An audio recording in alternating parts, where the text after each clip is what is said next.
רישום. מה זה בעצם רישום?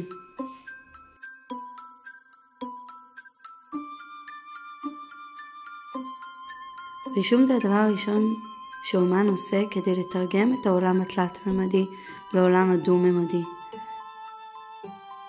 ליצור ייצוג חזותי.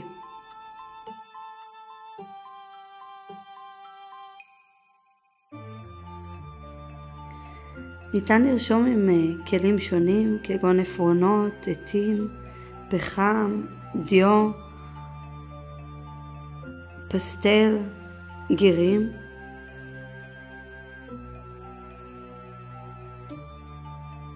רישום הוא מדיום בעל מטרות שונות. הוא יכול להיות מופשט יותר או ריאליסטי בשביל לשרת מטרות שונות, כולל מחקר, יצירה מוגמרת, סקיצה או תרגום חזותי כלשהו של רעיון. אומנים משתמשים ברישום כצורה בסיסית של תקשורת חזותית.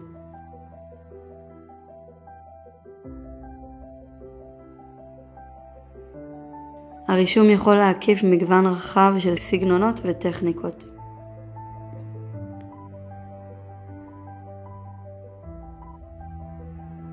רישום הוא צורת אומנות רב-תכליתית ונגישה שהייתה נהוגה לאורך ההיסטוריה האנושית.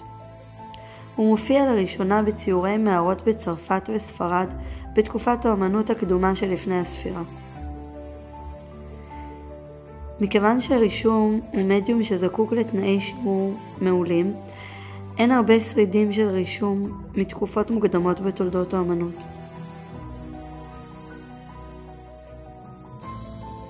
לקראת המאה ה-13 לספירה הגיעו טכניקות ייצור נייר לאירופה. ייצור נייר היה קל יותר וגזל פחות זמן מאשר מתיחות, ניקוי וייבוש אורות של בעלי חיים עבור קלף. לכן אומנים החלו להשתמש בנייר בתדירות גבוהה יותר ויותר. אך עדיין רישומים לא נחשבו לאומנות יפה בשל חוסר יראת הכבוד שיוחסה להם, וכן בשל שימור לקוי, ולכן עדיין לא קיימים הרבה רישומים מתקופת זמן זו. בתקופת הרנסאנס, בסביבות 1550 למניינם, הרישום הפך לפופולרי הרבה יותר מאשר במאות הקודמות, ונחשב לבסיס לכל יצירה באומנות.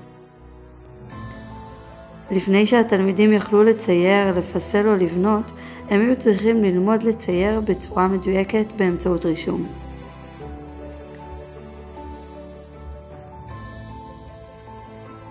במהלך תקופת זמן זו, אומנים החלו לצייר מדמות מודל חי לראשונה, ובשל כך הדמויות ברישומים ובציורים פיתחו ריאליזם גדול יותר. אומני הרנסאנס הבולטים כגון ליאונרדו ומיקלאנג'לו השתמשו ברישום ככלי מחקר עיקרי על מנת להבין את מבנה הגוף האנושי, מה שנקרא אנטומיה, וכן את חוקי העולם החזותי, פרספקטיבה.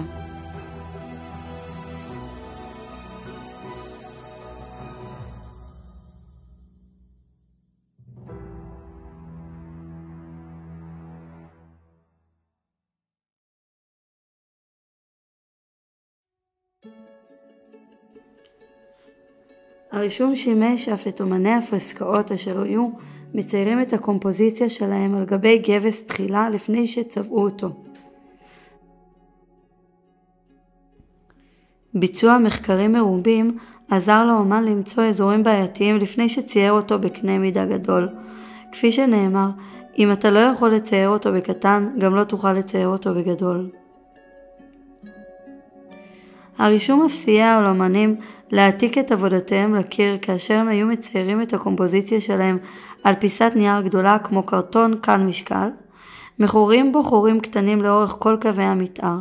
אחר כך הם היו מרימים אותו אל הקיר ומקים אותו בשקית מלאה פחם, כך שכשהנייר יוסר יהיו להם קווי מתאר מדויקים של הציור על הקיר. טכניקה זו שימושית עד ימינו.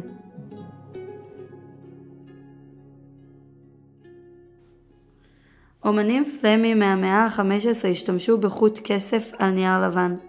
טכניקה זו נעשית על ידי הכנת דף נייר עם פריימר או ג'סו, ואז ציור עם חתיכת מתכת, בדרך כלל כסף, אך ניתן להשתמש גם בנחושת וזהב.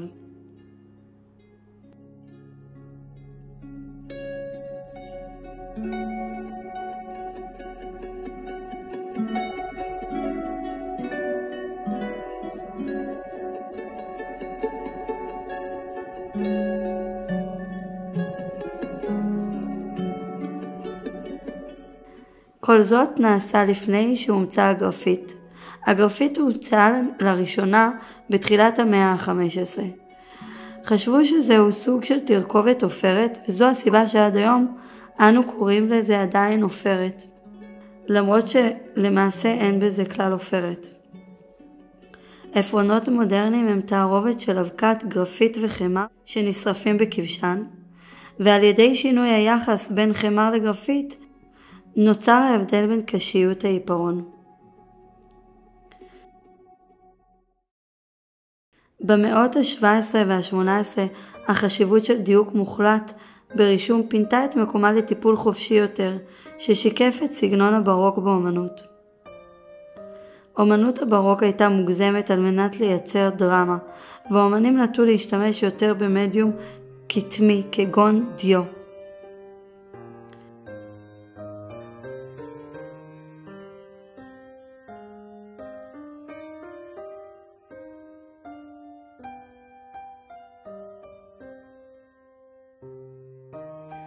בתקופה זו גם פשטה טכניקה חדשה לרישום בצורת תחריט, אשר מהווה את ראשיתו של תהליך הדפוס. המאה ה-17 נחשבת לתור הזהב של התחריט, כאשר האומן ההולנדי רמברנדט ואן ריין הוא הדמות המרכזית. תקופת הרוקוקו, שאחרי תקופת הברוק, נשלטה על ידי הטעם והתרבות הצרפתיים. יצירות אומנות מתקופת זמן זו מאופיינות בנושאים ופעילות עליזים, לרוב כלילים עם דגש על קישוט ויוקרה. בעוד שתקופת הברוק העדיפה קווים נועזים וסצנות דרמטיות, יצירות אומנות מתקופת הרוקוקו הן לעתים קרובות מאוד רכות ועדינות באופיים. עבודת הקו הפכה פחות קשוחה ונעשה שימוש בפסטלים, לעתים קרובות כדי לשפר עוד יותר את האסתטיקה החדשה הזו.